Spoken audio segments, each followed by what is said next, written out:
So, well, what are you up to these days? You know what? I feel like I might be in retirement. I feel like that, but it's not like I want to be. It's because when I turned, when I turned 37, I thought, my gosh, I don't want to quit. Oh, I forgot. I was born in 37. That's what it was. Born in 37. But I still feel young. Yeah. You look great. Well, thank you. Yeah. I like that compliment more than you can even realize. Thank you. You hopped up those stairs? Well, I've been in this building. I worked in this building many years ago for Harold Sturt, who was the owner of KVOO Radio at that time and KVOO TV downstairs. So I've been here and done that. What was it like working in broadcasting in those days? Very different than it is nowadays. Nowadays I'm not particularly in radio, but I watch and I listen, watch TV and listen to radio, and I love it, but it's changed. I probably wouldn't fit in too much with today's radio, but I can still sing. Maybe that's why I went to Nashville. I thought if radio don't work out, I better start singing. Do you, looking back on your career, what are your proudest moments, the singing or the DJ? You know what? Both of them. I can't make any comparison because I loved radio, and because of radio, I got into the country music business as far as singing and going to Nashville. Met so many people, and I love people. I think that is probably the best theory in life is knowing and loving people, and I did. And I loved my way through a lot of awards because of that, because I loved the promoters of music, of country music, and I loved radio. So I loved it all, put it all together, and I've had a great life. Jimmy Trammell wrote in The World that you like to say you're not a big fan of you. I'm not. No, I'm more of a fan of Merle Haggard and Ernest Tubb and the Texas Troubadours and George Jones. I'm more a fan of the folks who really sing good. I tried, but I didn't make it like Ernest Tubb, or I worked with him, but I didn't make it into business like some of the big people did. But I love the big people, and Reba McEntire is my favorite lady in the world. One of my favorite ladies, and you are too now. Yeah, right. Well, I mean that. Listen, I love people, and I always have. And I think that's one thing about my career. It's been because of people. They did it. I didn't, you know. They wanted to do a book on me, which they have, and I thought, I can't talk about me. Let's talk about somebody else. But then the book wouldn't have my name on it, so we went ahead and talked about everybody. You're not a very good salesman for your book. Well, you know what? I appreciate the book.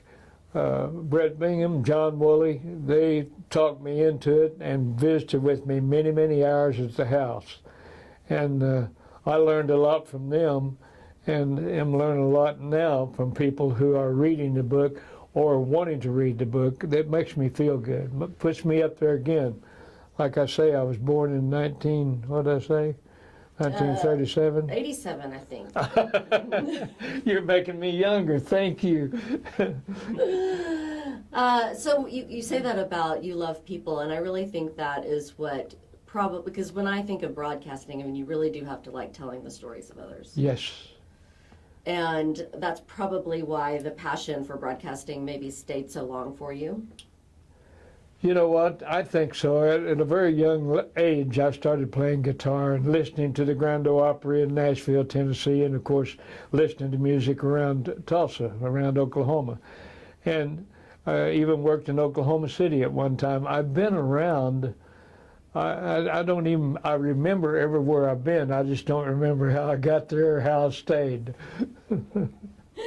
What interviews stick out in your mind the most that you kind of reflect on a lot? Gosh, I guess one of the interviews that sticks out in my mind is one that I did with of course, with the Red Foley crew and with Ralph Emery at WSM in Nashville, Tennessee. That's been many years ago, and of course, so many people I've done a book with. In fact, John Erling. Of course, I'm on the TV with his actually association, and I was so proud of the fact I spent time with John. He was in radio, as you know, for many years, and John is just one of my very favorite people. Also, although we're not so close, we are not very far away, you know. Tell me about Hee Haw. That's so cool to me. I had the opportunity to do Hee Haw thanks to Roy Clark, who I loved and still appreciate him so much. I had the opportunity to do Hee Haw a number of times, 3 or 4 times is all, but it helped me in the business, in the country music world, as well as radio. It all worked together. The combination was great. What music do you listen to today?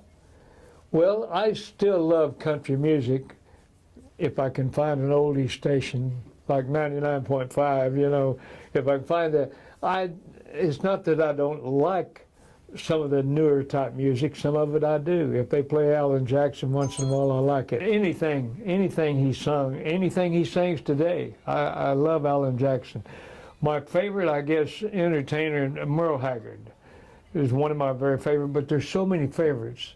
When I talk about people that I've played, I can't think of very many people that I played that I didn't like, that wasn't one of my favorites. So it's hard to say, you know, because I loved them all. I loved country music back when it was country music.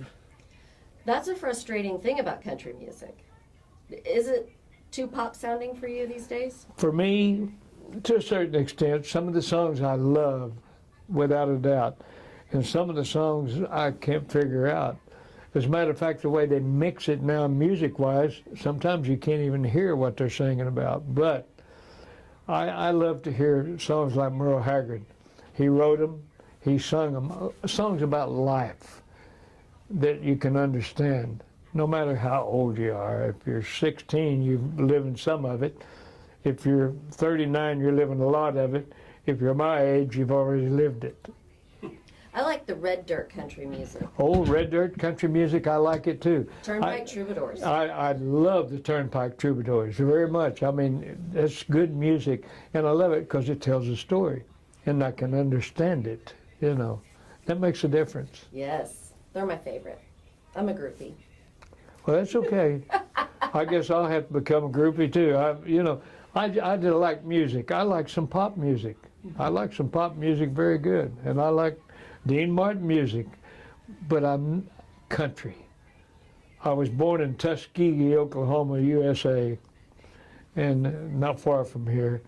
And I hope I haven't, and I hope I don't change, because I still feel country all the way. I mean, good country music and good country people. But then on the other hand, the reason I made it in the business when I was in the business is because